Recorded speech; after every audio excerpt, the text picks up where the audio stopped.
Since ignorance has been entertained by folks saying information that's just wrong, I think I'll enlighten those of us who listen to the words of poems. Now, Africa is not a city, it's not a state, country, or a town.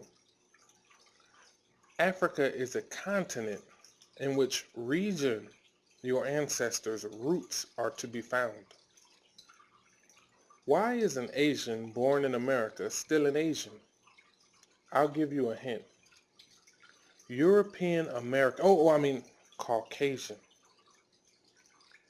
A visit to Asia or the Caucasus Mountains or to Africa is never necessary to speak with a sense of awareness and respect and recognition of one's ancestry.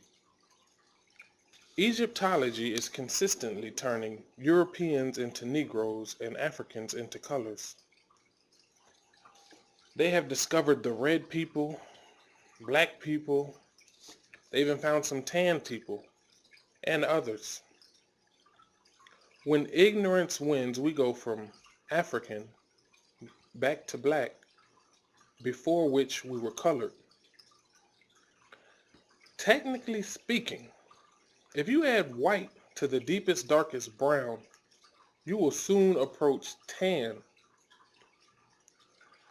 If you add white to black and mix it around, you get gray, which is the color of no one's hand.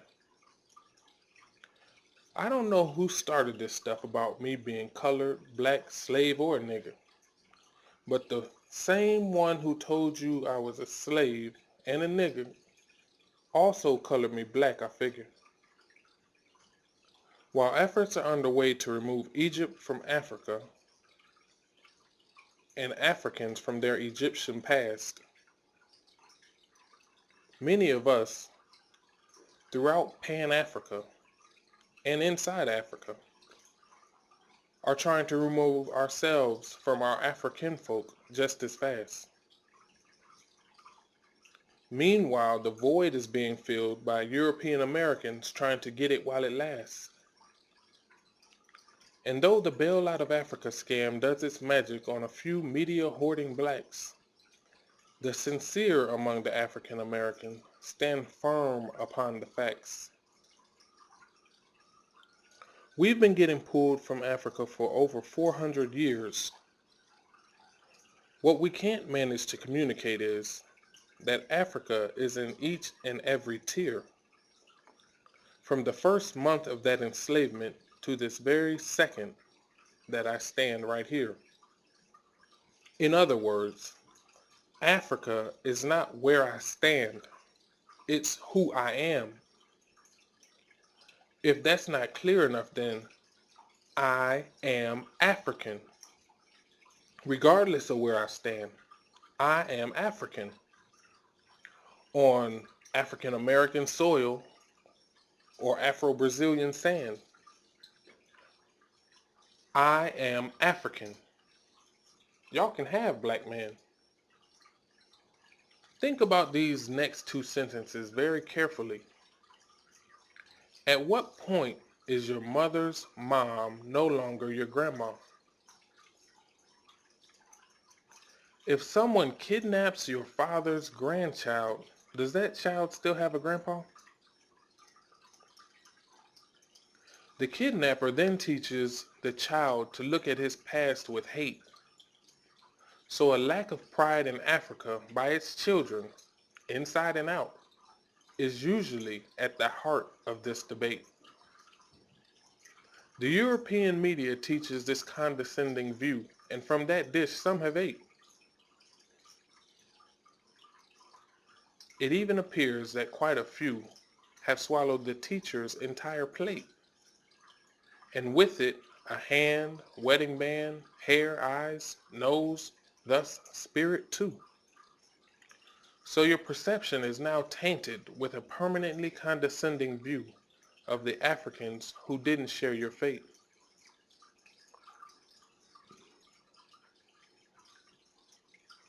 We are taught to stay away from any comprehension of all our African brethren, but just focus on our blackness and becoming wholly American. However quiet I may stay, I am completely aware of all the lies you and your teachers say. For to be just black is way too relaxed, because it's found in all lands. Many African Americans are not even as black as Mexicans.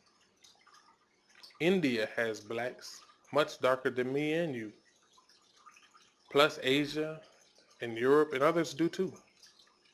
A wise man once said, I'm not red or white or black, I'm brown. So if it's about color, a lot of folks calling themselves black can't even be down. If it ain't color, then it must be the definition. But if you check that out, you'll see a whole lot missing, like positivity. Instead, it's filled with negativity, which many of us now have down to a T. At one time in our past, we understood what was a curse. It has nothing to do with vulgar language. It's so much worse. Working toward my demise with intentions to do me wrong, like tricking the ignorant and the insincere with curses laced in songs. For tens of thousands of years, we've understood the power of a name. But now we're told Jones, Johnson, Jackson, blacks, niggas, it's all the same. Just look up the word black and see if it's not what many African American children became.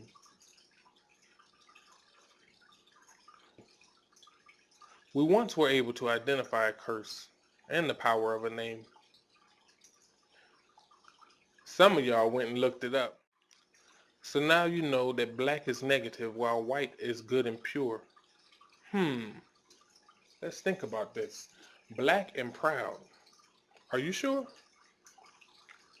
Since black as a definition means all things bad, the first Englishman to associate that term to my ancestry was pure D mad. They also saw a slave. What a strange mental twist. Because animals get enslaved every day, but a slave cow does not exist. Africans who call their own ancestors slaves need a mental shift.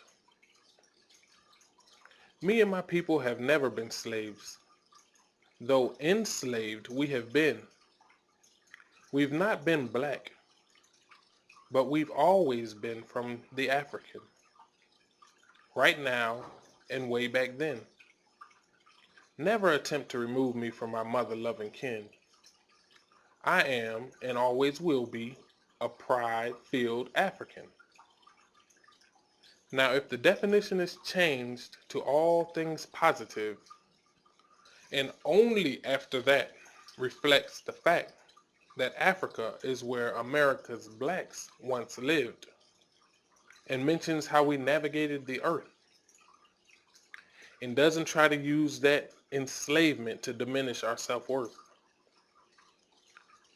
but explains that we have spread to all lands, and if they desire, they can say for a stint of our past, we were enslaved by non-Africans. Then sure, I'll be all in, and won't be offended by the label of the English word black men. It is always interesting to see European media pick its African American sheroes and heroes so consistently, while the Afro is unique and found on only one creature breathing. The European media pick as its allies and Negro leaders only those whose soul is but teething, because their actions speak louder than the most eloquently paired up words. They rebuke all typically African DNA features at the cost of being visually absurd.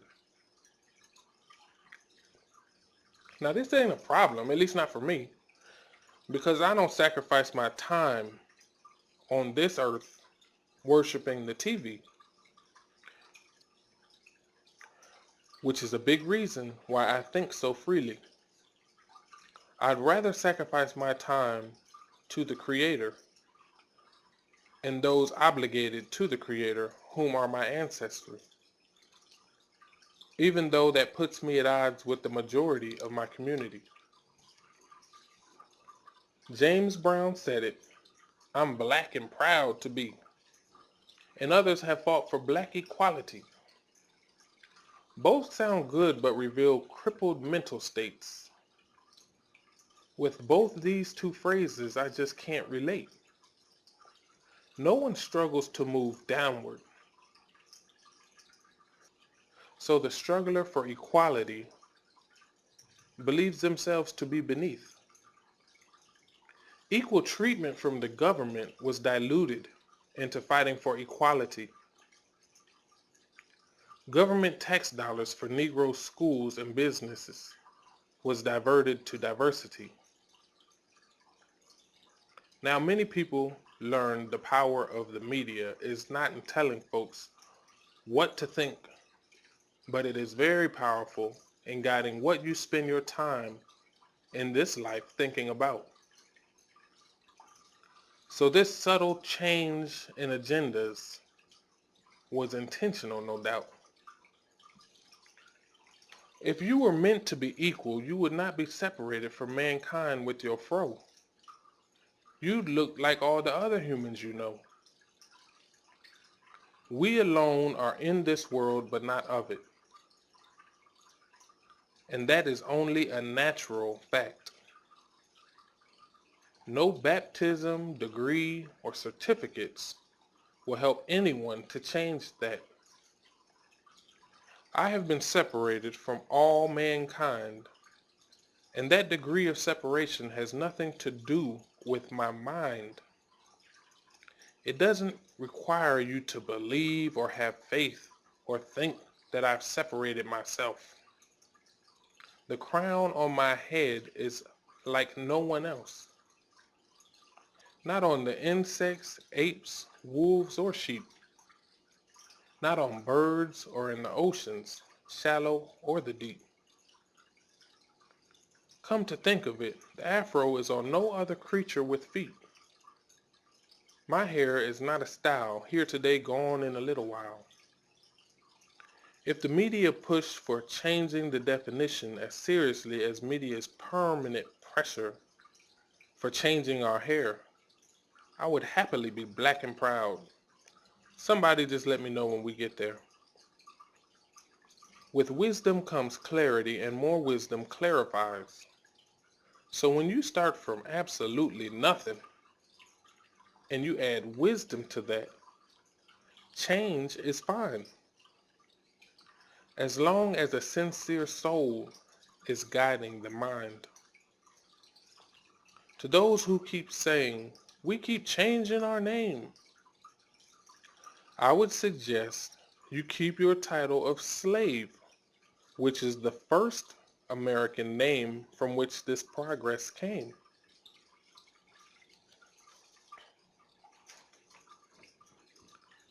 One thing I have not heard these complainers claim is their Cushite, Kimite, or their Hebrew name. That's usually because their claim to fame is to remain dumb and bliss, guided by Euro-American media culture, a full life they miss, breathing to die, and nothing more. Show these folks the front, and they cut themselves out a back door. Happy victims of an education designed to keep you poor, soul and mind bankrupt, and unable to soar. So they stay firm believers of a black American origin. All things concerning 40,000 years before that, to them, is completely foreign. And it shows. They keep changing their nose and dressing like media hoes and dancing and prancing to collect more zeros.